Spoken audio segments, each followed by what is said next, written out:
I'm going to be presenting Book 2, Proposition 9, and we are given a straight line, AB, and we are trying to prove that AD squared plus DB squared is equal to 2 times AC squared plus CD squared. So the first thing that we are going to do is we are going to draw a perpendicular line to AB. He names this point E, and so CE is perpendicular to AB. And we know this because of Book 1, Proposition 11. That lets us create perpendicular lines. Next, what we are going to do is we are going to connect these points, AE and EB. And we can do this because of postulate 1. Next thing we are going to do is we are going to create a parallel line to EC. And we can create this here. And we are going to name that point F.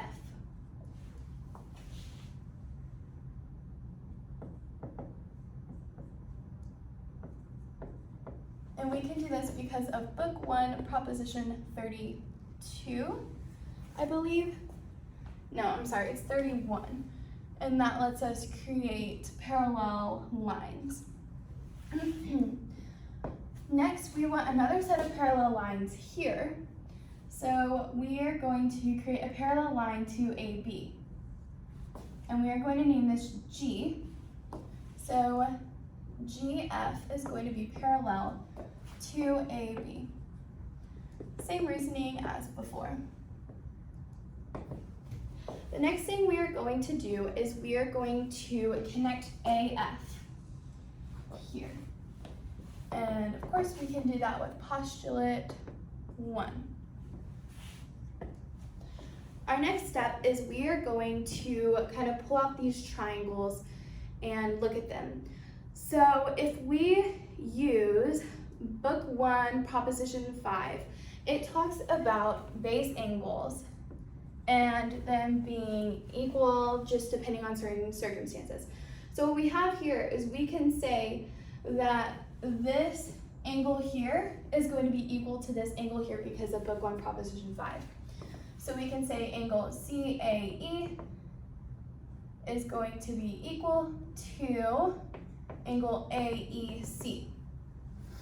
Next thing we are going to do is we can say that if you add those two angles together, if you look at Book 1, Proposition 32, it talks about interior angles and adding two different ones and them being right.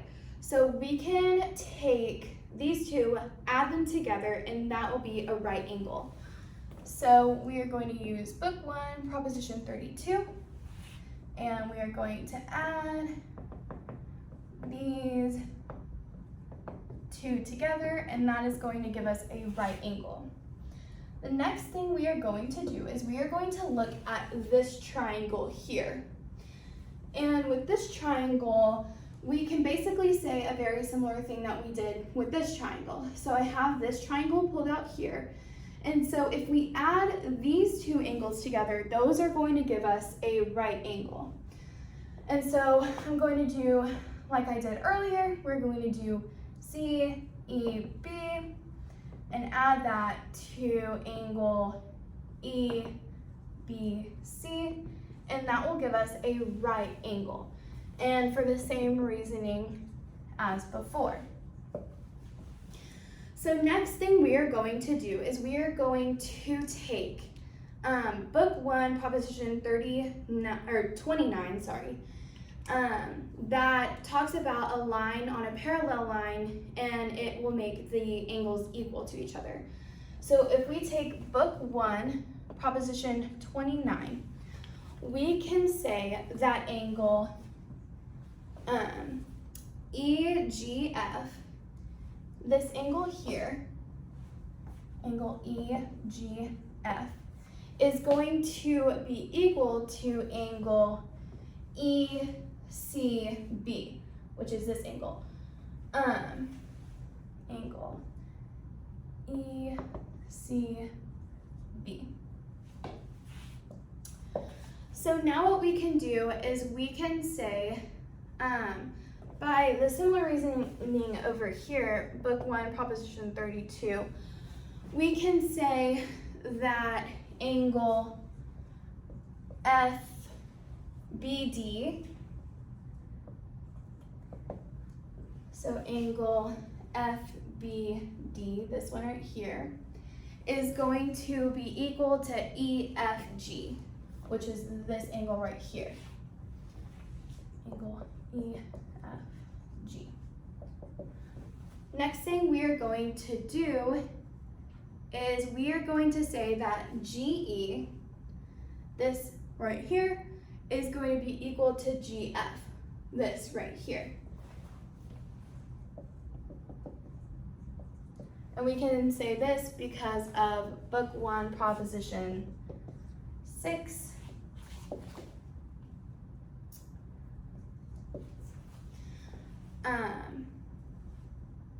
Now we are going to go back to book 1, proposition 29, and we are going to say that angle FDB, this angle here, angle FDB, is going to be equal to ECB, this angle here.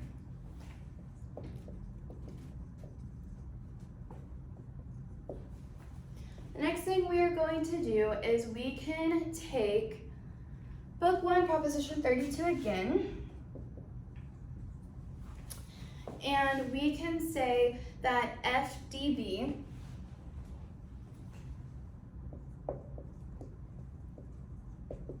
is going to be equal to DFB.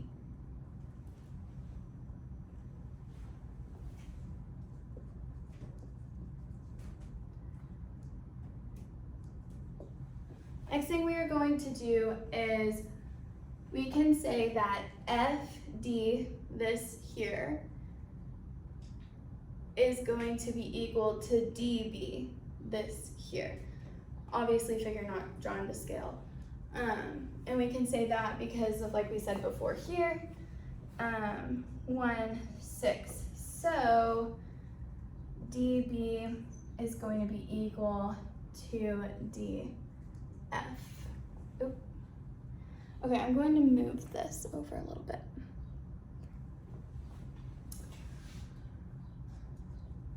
So now what we can do is we can say that the square on AC here, oh, you cannot see that. Let me move that. The square on AC plus the square on CE is going to be equal to 2 of the squares on AC, which is also equal to 1 of the squares on AE. So we can write AC squared plus CE squared is going to be equal to 2 of the squares on AE.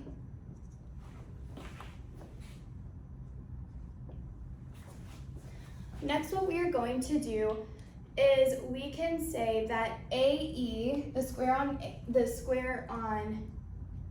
AE,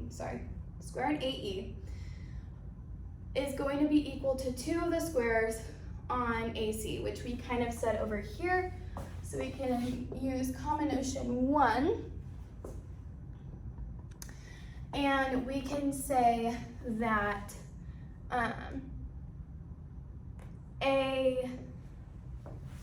we can say that, let me check.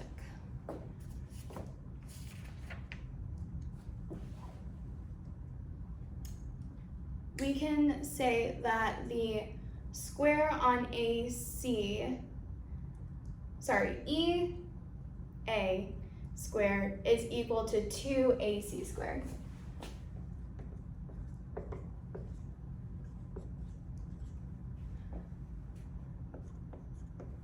Next, what we are going to do is we can say that the square on EG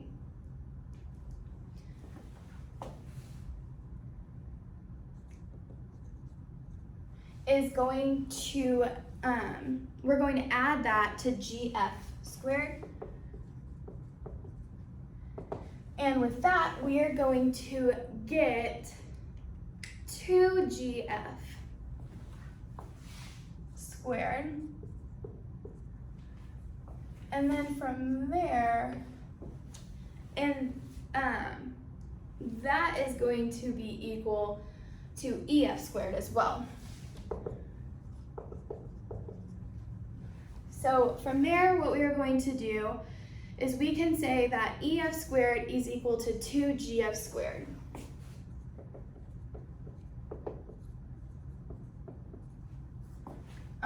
Kind of same thing as before, using, different stuff.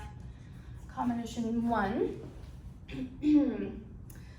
So after that, what we can say is that EF squared is going to be equal to 2CD squared.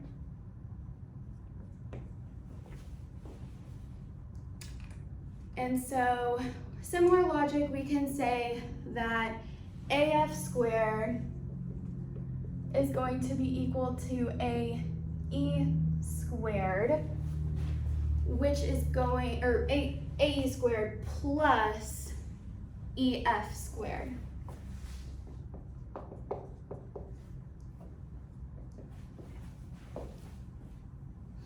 So now what we can say with all of that, there's so many steps, we can say that AF squared is going to be equal to 2 times AC squared plus CD squared.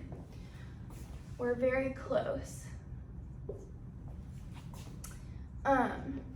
So now that we have that, we can say that AF squared here is also equal to AD squared plus DB squared.